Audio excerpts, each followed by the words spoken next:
I want to talk about Steven Seagal. Specifically, 5 movies that Steven Seagal starred in from 1990 to 2016. I've covered the first one on the list, which was Hard to Kill. So up next, we have Out for a Kill. It's like they have to maintain this constant equilibrium of guns and shooting and skimpily clad women and guns and shooting and tits. This is going beyond middle-aged dad content. This is middle-aged alcoholic stepdad content. Bunch of fucking jeeps in a shitty ass desert splashing through a bunch of puddles. And he's going like 15 Ks an hour, Matrix style bullet time effects. Cradling her fucking lifeless body and like awkwardly sniffing her head. Steven Seagal cheated on his wife with his co-star, Kelly LeBrock, who was also playing Steven's love interest. Steven Seagal in the movie is married, gets with another woman, and meanwhile, in real life, he's actually having an affair.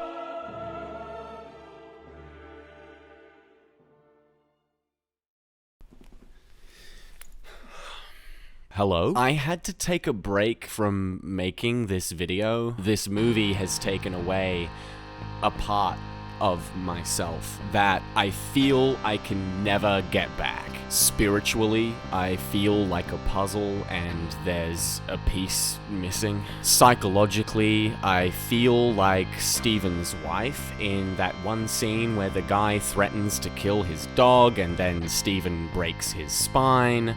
You will kill your dog? This moment is kind of ironic because let me just rehash my point from my previous video. After becoming a fully commissioned deputy in Louisiana, Steven Seagal raided a man's home with heavy weapons, and during the altercation, the victim claimed that they lost the life of their family dog. Now, you're probably confused as to what this movie is about. So's your mum, so's your dad, so's everybody, so am I. It might not have helped that I had a 6-pack of Wakachangi like right before I started trying to record this. Now, Wakachangi is a delicious, bright, sweet-tasting lager. I don't know if beer companies do YouTube sponsorships, but if someone can figure out how to get me sponsored by Wakachangi, that would be really cool. Anyway, what is this movie?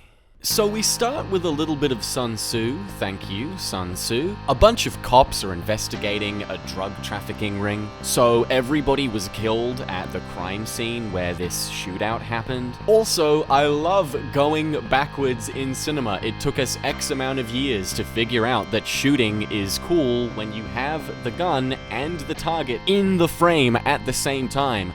And then, in 2003, the year of our Lord, Steven Seagal, we're out here editing our shooting scenes like this.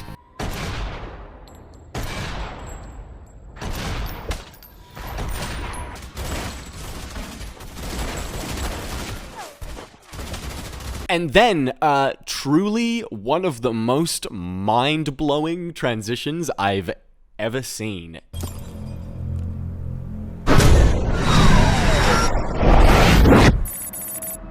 A united tongue is powerful enough to push other syndicates out of business.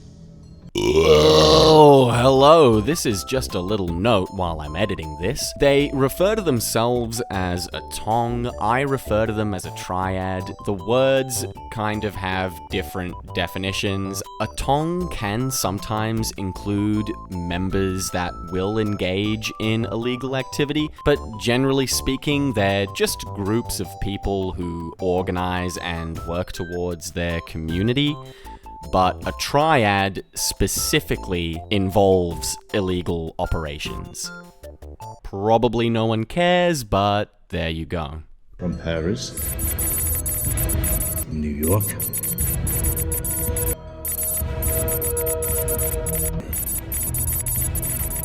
None of these introductions really matter, but each of them represent different groups from the triad, all around different parts of the world, thus motivating the globe-trotting Indiana Jones vibe that this movie tries to put into full tilt, but only really manages about a 0.5 degree angle. I'm an archaeologist. So, Steven has X amount of mini triad bosses scattered around the globe for him to basically find and end their lives because they're intimidated by how smart he is. Media literacy and just looking at framing, it's very clear that is the core conflict of the movie. You know, they threaten him and kill his wife. That's two. One in Hard to Kill, one in this movie. They kill his partner, everything. But Steven is never the victim. You never feel that he's up against a lot of odds. As to the hairline chronicles, we have evolved quite far from the vinyl helmet, and we now have this sort of widow's peak mullet situation. The triad is running drugs at a dig site. I can't tell you why that is. However, Steven took the fall, being unaware of their drug operations. So, Steven needs a lawyer. I think I need a lawyer. Yeah, that's the first smart thing you said all day. Oh my God! Casual sexism. You know it's not as simple. Is this one of those female intuition things? And then this character that is never reintroduced again shares a cell with Steven.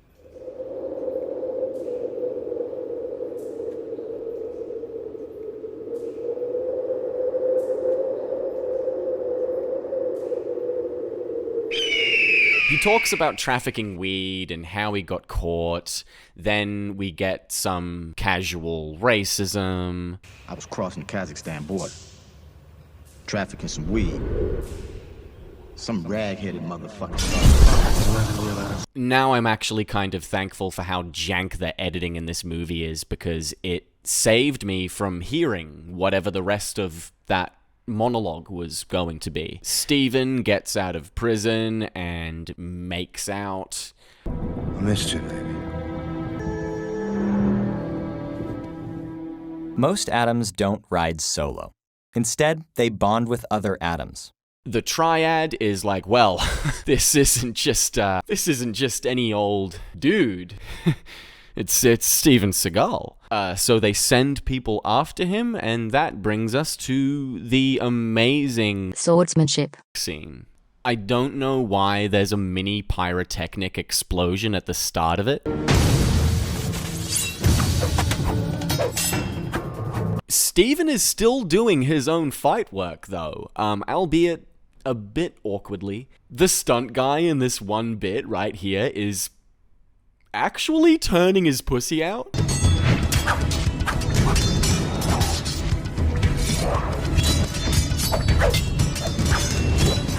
Then the triad discovers that Steven used to be a world-class art thief before his tenure as a professor. We found out that this Guaylo professor was once one of the greatest thieves in Shanghai, New York, and Paris. He specialized in valuable paintings and priceless Chinese artifacts. He was known as the Guai, or the Ghost. Some thought he had died, but he had disappeared. You know, Steven is a very busy man. He's got a lot of projects. Anyway, the triad is so threatened by Steven that they try to kill him before he can even uncover their operation. The movie is also trying to shoehorn in this B-plot of the two detectives following Steve. One of them thinks he's innocent, and the other one thinks it's Steven Seagal. Steven's wife is freaking out because he performed spicy chiropractic adjustments on a bunch of dudes in a restaurant and paralyzed them for life.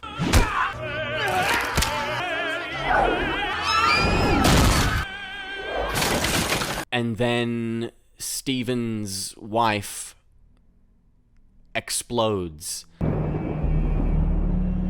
Robert!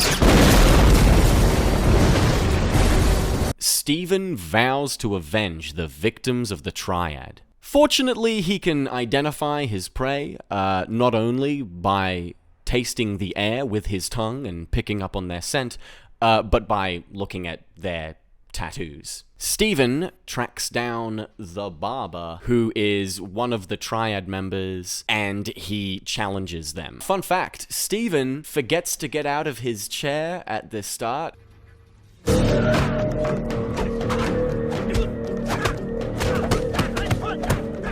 And they left that bit in. It's this incredibly jarring, stylistically, completely at odds with the rest of the movie. This crouching tiger, hidden dragon, like fantasy martial arts. And none of the fights in the movie are the same. Like it was just some kind of choice to have this guy literally go monkey mode in the hair salon.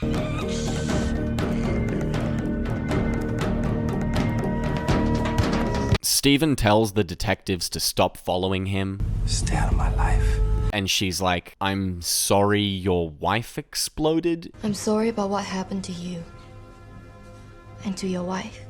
She's trying to get Steven to help her out with sorting out the Triad case and the drug running. Steven is like, hey, let my friend out of prison. He needs a second chance. Like, I know that he's kind of casually racist, but Some rag-headed motherfucker. I really like him. Steven continues his rampage, finding another Triad member. This guy just kind of speaks in riddles, and Steven gets really frustrated, and so he rigs this guy to a saw trap. Distant waters cannot quench your thirst. Better to light a candle than to curse the darkness. Who killed my wife? You? Silo? I don't know! What's on the tiger's back? He's giving with the crown back off!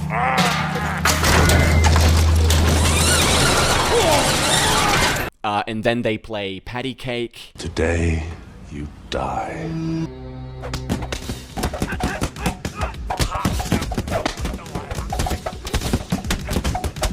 Steven fucks around with his skeleton.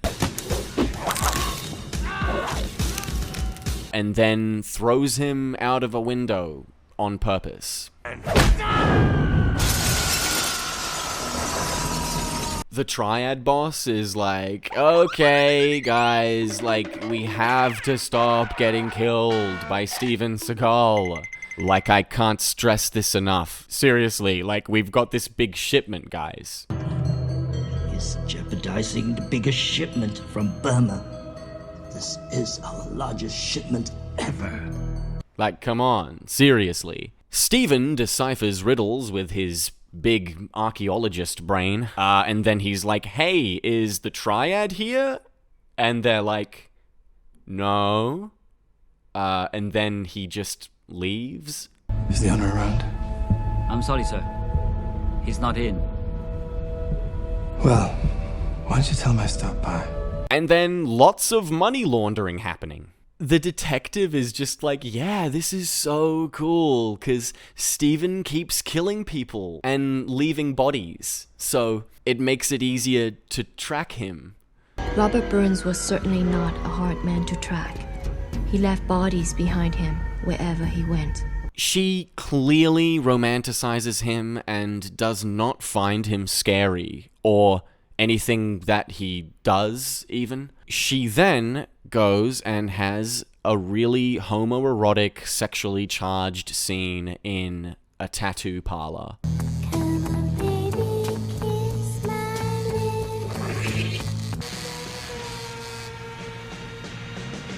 Hey, do you want a tattoo? I'm not sure. Does it hurt? Only if you wanted to. Oh. Maybe I'll come back. We hope you do.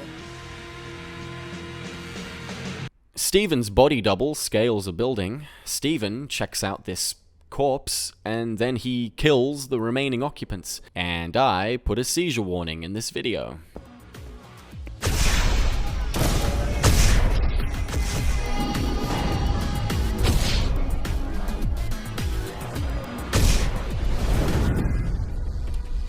So this detective becomes an undercover lesbian in order to investigate crime. Hi, baby. You ready for that tattoo? Maybe I'm looking for something else. You can get anything you want around here. But you better be sure before you go there. Oh, yeah?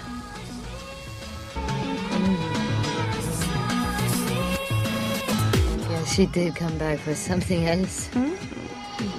Maybe I did. And the other detective gets embarrassingly mugged in the street.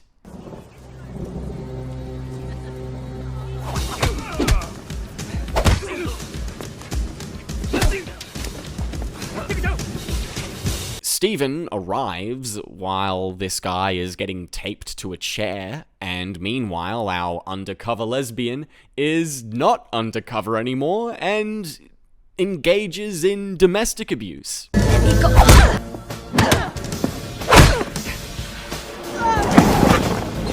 this bitch! Another guy goes out a window. They really love sending guys out of windows in these movies.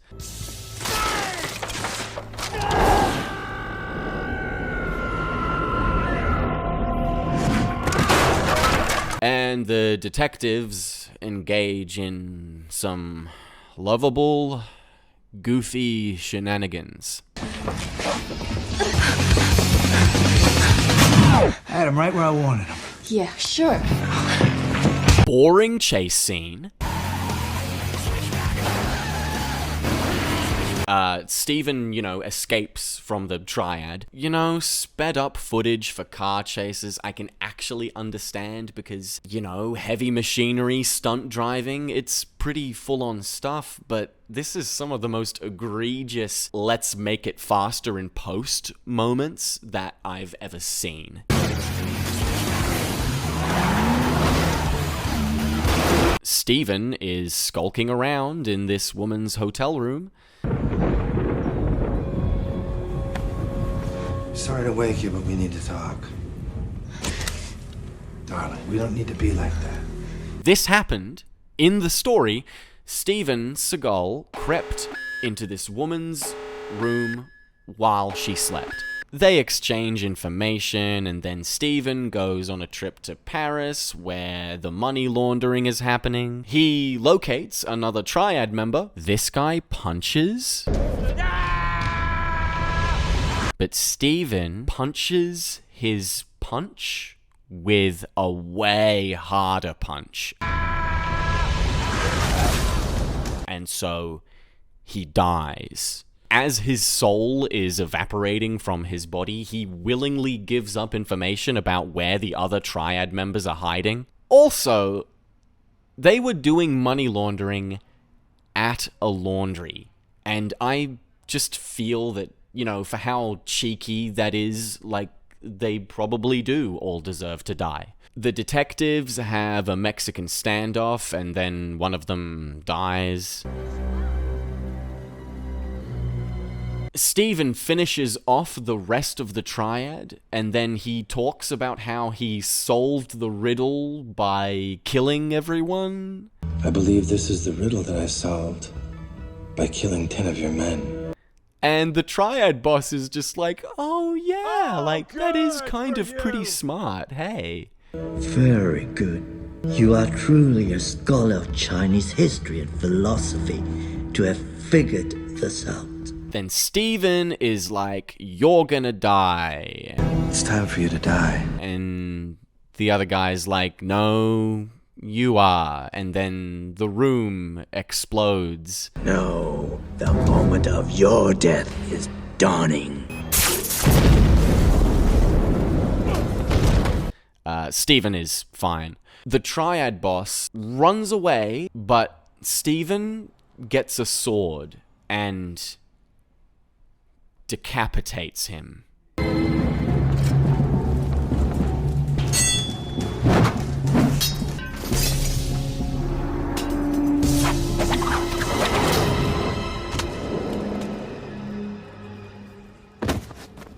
All of that happens in basically under a minute. The detective is like, yeah, this doesn't make sense at all.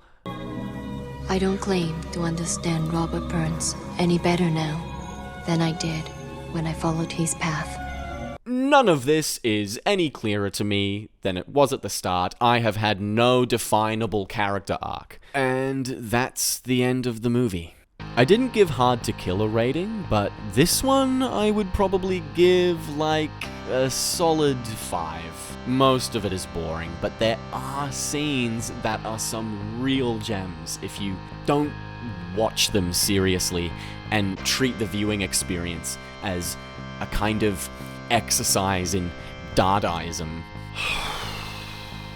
I have 3 more of these to watch.